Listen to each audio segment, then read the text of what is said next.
Welcome दोस्तों, study Chimes में आप सभी का स्वागत है। आज हम लोग 1000 जीके जीएस सीरीज का पार्ट 5 देखने जा रहे हैं। हमारा पहला प्रश्न है, हवाई जहाज उड़ते वक्त किस सिद्धांत पर कार्य करता है? तो इसका सही उत्तर है हमारा ऑप्शन नंबर बी, बर्नौली का सिद्धांत। तो इसे समझाने के लिए डायग्राम बनाता हूँ मैं। हमारा ये जो मान लीजिए हवाई जहाज है, ठीक है। जब इसके जो ऊपर वाले पंख हैं, जब हवा इससे बहकर जाती है तो हवा की जो तीव्रता है वो यहाँ पर अधिक होगी, ठीक है। जिसकी वजह से जो प्रेशर है वो यहाँ पर कम होता है। और जब हवा जो है इसके नीचे वाले पंख से बहकर जाती है तो जो हवा की तीव्रता है वो यहाँ पर कम होती है, ठीक है। और जो प्रेशर है वो यहाँ पर ज़्यादा होता है। तो यहाँ पर जो है प्रेशर हमारा कम है और यहाँ पर प्रेशर हमारा ज़्यादा है। तो ये जो प्रेशर का डिफरेंस है ये प्लेन को जो है ऊपर की ओर हमारे धकेलता है, ठीक है। जिससे हमारा हवाई जहाज जो है ये उड़ता है, ठीक है। तो इसका सही उत्तर था हमारा ऑप्शन नंबर बी, बर्नौली का सिद्धांत। हमारा अगला प्रश्न है, मावसिन राम में अत्यधिक वर्षा का प्रमुख कारण क्या है? तो इसका सही उत्तर है हमारा ऑप्शन नंबर डी, खासी पर्वत श्रेणी का टोपोग्राफिक प्रभाव। हमारा भारत का मानचित्र है। तो जब भी हमारी जो मानसून की पवनें आती हैं तो वो यहाँ पर ये केरल के पास में यहाँ पर तो बरसात करती हैं, क्योंकि यहाँ पर जो हमारे पश्चिमी घाट है इससे टकराकर जो है बरसात होती है। पर जब ये हवाएं यहाँ से बंगाल की खाड़ी से होकर गुजरती हैं तो उन्हें रोकने के लिए कोई भी जो है पर्वत नहीं होता। तो ये सीधी जो है यहाँ पर हमारी गारो खासी जयंती की जो पहाड़ियाँ हैं मेघालय के अंदर में, ये इनसे जाकर हवा हमारी टकराती है। और जिसकी वजह से क्या होता है, हमारी हवा जो है ये ऊपर की तरफ चढ़ने की कोशिश करती है और ठंडी होने के कारण संघनन का जो प्रभाव होता है उसकी वजह से यहाँ पर जो है बरसात होती है, ठीक है। तो हमारा इसका सही उत्तर था ऑप्शन नंबर सी, खासी पर्वत श्रेणी का टोपोग्राफिक प्रभाव। हमारा अगला प्रश्न है, वर्तमान में सबसे हल्के तत्व कौन सा है? तो इसका सही उत्तर है हमारा ऑप्शन नंबर ए, हाइड्रोजन। हाइड्रोजन जो है ये प्रकृति का सबसे हल्का तत्व है और सबसे ज्यादा जो है प्रचुर मात्रा में पाया जाता है ये, ठीक है। इसकी जो अबंडेंस है वो बहुत ज्यादा है। और इसके अंदर में जो है हमारा एक जो है प्रोटॉन होता है और 0 न्यूट्रॉन होता है, ठीक है। एक प्रोटॉन और 0 जो है न्यूट्रॉन। और इसका एटॉमिक नंबर हमारा क्या होता है? इसका एटॉमिक नंबर हमारा होता है 1। Very important. भारत के राष्ट्रपति द्वारा आपातकाल कब घोषित किया जा सकता है? तो इसका सही उत्तर हमारा ऑप्शन नंबर ए, संसद के प्रस्ताव पर। राष्ट्रपति इमरजेंसी घोषित करते हैं, लेकिन इसके लिए संसद के प्रस्ताव की मंजूरी की आवश्यकता होती है, ठीक है। तो ये मंजूरी जो है 1 महीने के भीतर संसद के दोनों सदनों द्वारा दी जानी चाहिए, ठीक है। कितने टाइम के अंदर में? जो 1 महीने के भीतर दोनों सदनों द्वारा ये मंजूरी दी जानी चाहिए। और राष्ट्रपति जो है अगर संसद की अनुमति के बिना जो है आपातकाल की घोषणा करते हैं तो ये जो अवधि है ये 1 मंथ के अंदर जो है समाप्त हो जाएगी, ठीक है। और एक क्वेश्चन आपसे ये भी पूछा जा सकता है कि जो आपातकाल है ये हमारे कौन से आर्टिकल से संबंधित है? तो इसका सही उत्तर हमारा आर्टिकल नंबर 352, ठीक है। आर्टिकल नंबर 352 के अंदर में हमें आपातकाल के बारे में बताया गया है। और आपातकाल कब लगाया जा सकता है? ये युद्ध, बाहरी आक्रमण या सशस्त्र विद्रोह की स्थिति में लगाया जा सकता है। हमारा अगला प्रश्न है, भारत में आधुनिक शिक्षा का प्रारंभ किसने किया था? तो इसका सही उत्तर है हमारा ऑप्शन नंबर ए, राजा राम मोहन राय ने। तो राजा राम मोहन राय ने जो है भारत में आधुनिक शिक्षा का प्रारंभ किया था। अ, वैसे लॉर्ड मैकॉले जो थे इनको जो है आधुनिक शिक्षा का श्रेय जाता है, जिन्होंने जो है मकौले मिनट, ठीक है, मकौले मिनट, ये भारतीय शिक्षा पर प्रस्तुत किया था इन्होंने, मकौले मिनट, ठीक है। हालांकि लॉर्ड मकौले ने शिक्षा की जो एक प्रणाली शुरू की थी, राजा राम मोहन राय ने आधुनिक शिक्षा को बढ़ावा देने के लिए मजबूत वकालत की थी।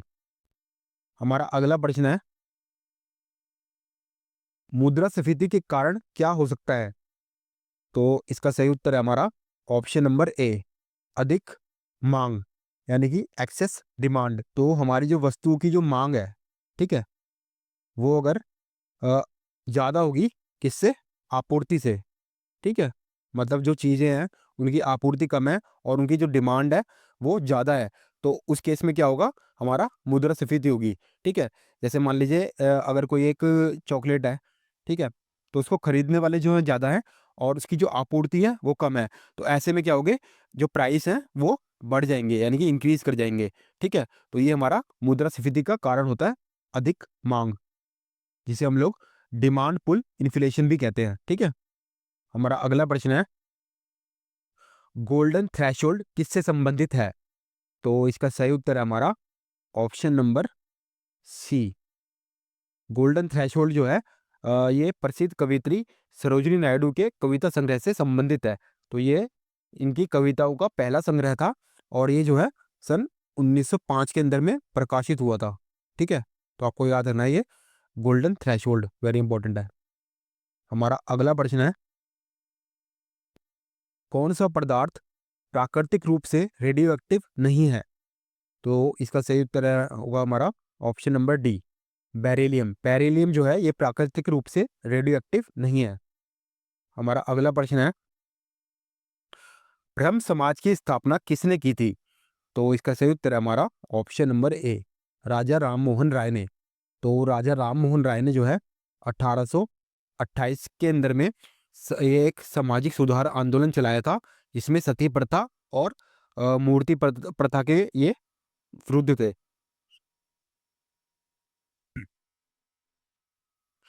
हमारा अगला प्रश्न है, मोनालिसा की पेंटिंग किसने बनाई थी? इसका सही उत्तर है हमारा option number B, Leonardo da Vinci ने। तो जो लियोनार्डो दा विंची हैं, ये इटली के आर्टिस्ट हैं। ठीक है, ये आपको याद रखना है, कहाँ के आर्टिस्ट हैं ये? इटली के। और ये जो पेंटिंग है मोनालिसा की, ये कहाँ पर रखी हुई है? तो ये पेरिस के अंदर में एक लूवरी म्यूजियम है। ठीक है, पेरिस में जो लूवरी म्यूजियम है, ये उसके अंदर में रखी हुई है। हमारा अगला प्रश्न है, इसरो का हेडक्वार्टर कहाँ पर है? तो जो इसरो का मुख्यालय है, ये है हमारा ऑप्शन नंबर बी, बेंगलोर। ठीक है, और इसरो की जो फुल फॉर्म है वो है हमारी Indian Space Research Organisation, ISRO. ठीक है, हमारा नेक्स्ट क्वेश्चन है, भारतीय रिजर्व बैंक की स्थापना कब हुई थी? तो इसका सही उत्तर है हमारा 1 अप्रैल 1935 को। ठीक है, तो रिजर्व बैंक की स्थापना हुई थी 1 अप्रैल 1935 को, यानी कि ऑप्शन नंबर सी हमारा 1935। और इसका जो राष्ट्रीयकरण हुआ था हमारा, ये तो हमारी स्थापना हुई थी इसकी, और जो इसका राष्ट्रीयकरण हुआ था, यानी कि जो नेशनल इसे कब बनाया गया था, इसे नेशनलाइज हुआ था ये 1 जनवरी 1949 को। ठीक है, तो आपको दोनों क्वेश्चन याद रखने हैं। इसकी स्थापना हुई थी 1 अप्रैल 1935 को, और इसका राष्ट्रीयकरण कब हुआ था, इसे नेशनलाइज किया गया था 1 जनवरी हमारा 1949 को। वेरी इंपॉर्टेंट है। ठीक है, और इसकी जो स्थापना आपसे पूछा जा सकता है कि किस किस कमीशन की सिफारिश पे हुई थी? तो 1926 के अंदर में, ठीक है, आपको याद रखना है 1926 में हिल्टन यंग यंग जो कमीशन थी। ठीक है, लिख देता हूँ आपके लिए मैं, हिल्टन यंग कमीशन। ठीक है, तो हिल्टन यंग कमीशन ने 1926 के अंदर में सिफारिश की थी कि एक भारतीय रिजर्व बैंक की स्थापना हो। हमारा अगला प्रश्न है, अजंता गुफाएं किस धर्म से संबंधित है?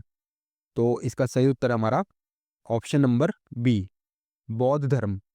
तो गौतम बुद्ध के जीवन और जातक कथाओं को ये जो गुफाएं हैं ये दर्शाती हैं, और ये कहाँ पर है?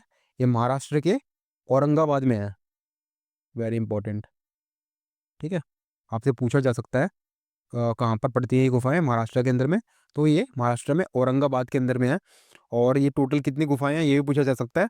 तो ये टोटल जो है 29 यानी कि 29 गुफाएं हैं। ठीक है, हमारा नेक्स्ट क्वेश्चन है, फलों को कृत्रिम रूप से पकाने के लिए कौन सी गैस का उपयोग किया जाता है?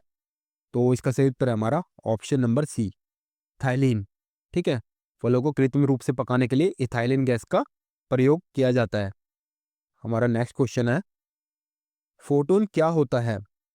तो इसका सही उत्तर है हमारा ऑप्शन नंबर ए, फोटोन जो है ये एक प्रकार का कण है जो लाइट ऊर्जा को उत्पन्न करता है। ठीक है, which produces light energy. Light जो एनर्जी है, ठीक है, इसको प्रोड्यूस करता है, यानी कि इसे उत्पन्न करता है। और फोटोन जो है ये इसका कोई भी मास नहीं होता। ठीक है, ये मास लेस होते हैं हमारे। और ये जो है ट्रैवल कर सकते हैं स्पीड ऑफ लाइट से। हमारा नेक्स्ट क्वेश्चन है, सीटी स्कैन का पूरा नाम क्या है? तो इसका सही उत्तर है हमारा option number A, computerize tomography scan. ठीक है। ये एक जो है इमेजिंग की टेक्निक होती है। इसके अंदर में जो है कंप्यूटर होता है। ठीक है, कंप्यूटर और साथ में जो है हमारी एक्सरेज। ठीक है, कंप्यूटर और एक्सरे की मदद से शरीर के अंदर की जो 3D इमेज है वो हम लोग बनाते हैं, जो कि विभिन्न प्रकार के जो रोग हैं उनको ढूंढने में मददगार होती है। हमारा अगला प्रश्न है, सांस्कृतिक राष्ट्रवाद का सिद्धांत किसने प्रस्तुत किया था? तो इसका सही उत्तर है हमारा ऑप्शन नंबर ए, सांस्कृतिक राष्ट्रवाद का सिद्धांत जो है ये विनायक दामोदर सावरकर ने प्रस्तुत किया था। So that's it. आज हमने जो है 1000 जीके जीएस सीरीज का पार्ट 5 देखा। मैं आशा करता हूँ कि आपको ये पार्ट काफ़ी पसंद आया होगा। धन्यवाद।